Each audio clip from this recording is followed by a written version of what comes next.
it's almost like a muscle that I've been working on and building and strengthening and growing, and now it's just grown out of control.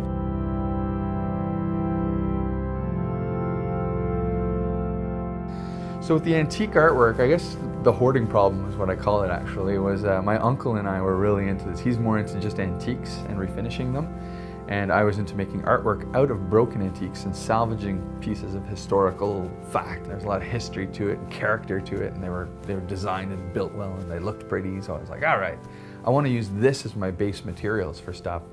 And I would just go into the garage and start mashing things together.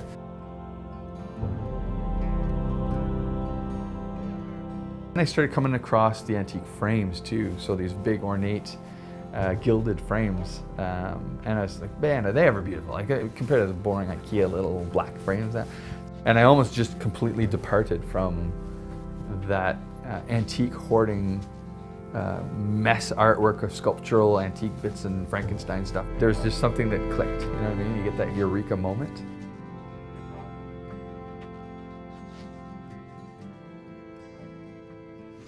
So I don't know if you can see this one here.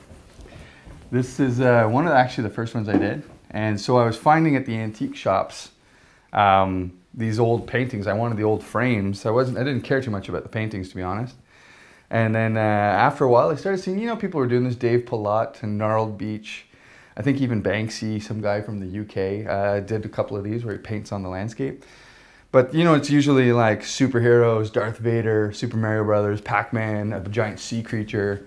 And I wanted to do something that was a little bit more contemporary and relevant. And I thought, you know, why not start putting in these toxic accidents that you kind of hear about in the news all the time.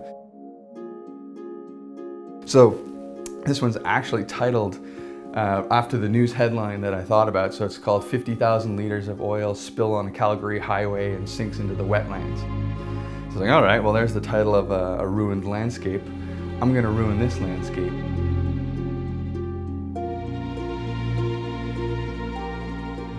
It was really well received on social media. And I said, well, you know what? Why don't I really start going at that and getting more of these, because they're pretty easy to find these days. And I ended up getting about 30 of them and ruining all of them. And that was a solo show at the Ottawa Art Gallery in 2016. So I did it up all parlor style. With 30 of these paintings all ruined with train derailments and truck rollovers.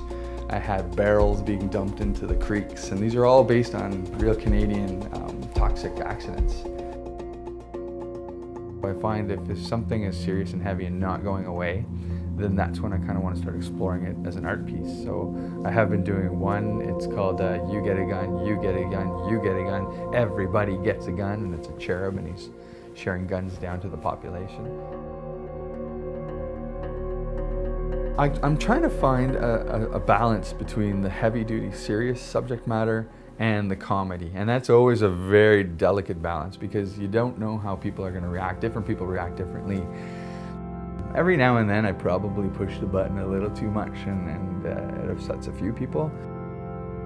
So it's kind of navigating how far down the humor side I can take a serious issue. And it is something I really do struggle with because, you know, there's people's lives that are getting snuffed away in some of these paintings, and there's nothing funny about that at all. But then we also have to talk about how this is happening again and again and often, and we can correct these problems. We can correct the gun culture. We can hopefully one day ban and eliminate weapons that would hurt people. So I think it's important when I'm making artwork that my audience can understand it right away and is saying something to the audience. I think with my stuff, I want to make the artwork as a visual language to communicate to my audience without having to explain anything. So a lot of my artwork could be seen as kind of like, you know what I mean, not too complex and not too complicated in a way. And I don't mind that at all. You know, I'm not making artwork for artists, I'm making artwork for the public and the population around me. That's definitely an important factor when I'm thinking about who my audience is and where my artwork's going to be seen.